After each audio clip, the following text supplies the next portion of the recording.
57 килограмм салмак боюнча беттеш Кыргызстан, Өзбекстан.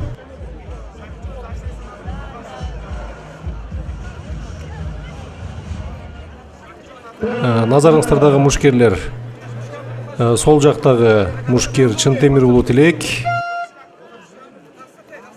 Кызыл Мээлейчен,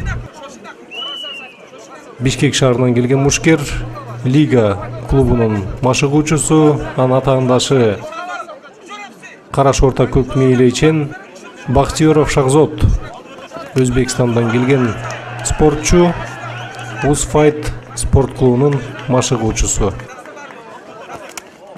Эки мушкер тең буттун соккулары менен бири-бирине сокку жасашып, ошол эле убакта Шахзод Бактиёров Чынтемир Улуу Тилекти тең салмактан жоготуп,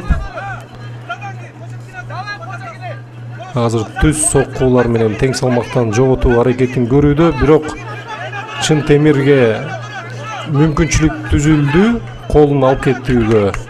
Ошол эле убакта 3 бурчтук ыкмасын толук өткөзүүгө аракет кылып жатат. Колун алып кетти. Таза жеңиш. Чынтемир Улуу Тилек 57 килограмм салмак боюнча бүгүнкү беттештен жеңишке жетишти. Куттуктайбыз.